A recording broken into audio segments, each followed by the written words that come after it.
The appeals chamber, Judge Nyambe dissenting, dismisses ground 9A, 9B, 9C, 9D of Mr. Mladic's appeal. I want to start this interview off by asking your reaction to the verdicts, or the appeals, rather. Well, I think it was no great surprises coming out. The sentence has been maintained.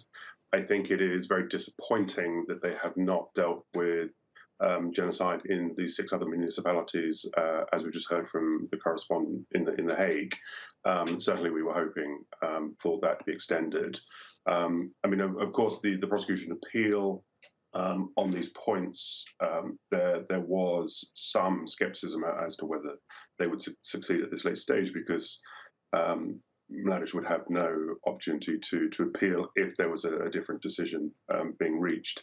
But I think the most disappointing in all of this is that this was not a unanimous decision. And your question to the correspondent earlier, I listened as carefully as I could, because like you, the sound quality was appallingly bad, which we would not expect for an international tribunal such as this. But I think the real disappointment is that the presiding judge dissented from the majority of the findings, and we will have to see how she has set out her dissenting opinion. But certainly there were some suggestions that she was expected to dissent because of prior rulings that she'd made in respect of some of the matters being decided today. So it's not surprising, but it's extremely disappointing, and it will affect the legitimacy of the verdict.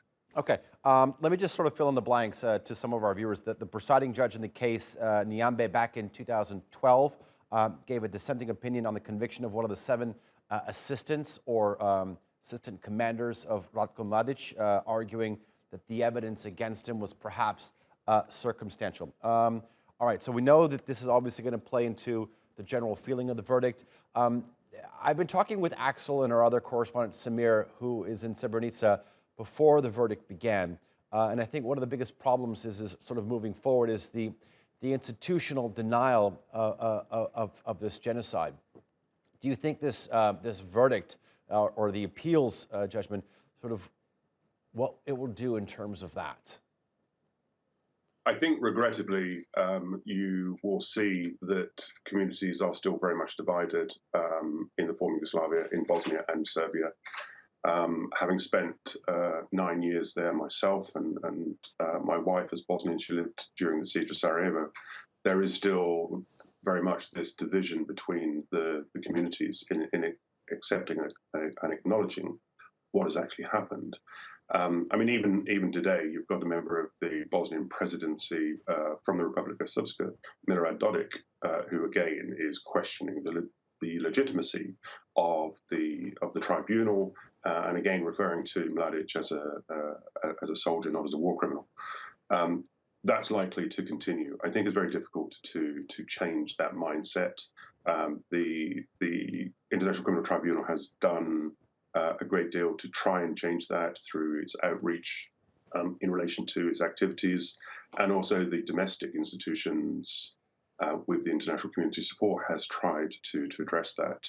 But it's still a very, very sore issue. You still have those denying that Srebrenica was a genocide, which against all logic and evidence, there is still that sentiment of people who support the war criminals by saying that that they have been persecuted themselves, which is utterly ludicrous, but is unlikely to change. Mm-hmm. Toby, we know that today is all about Srebrenica.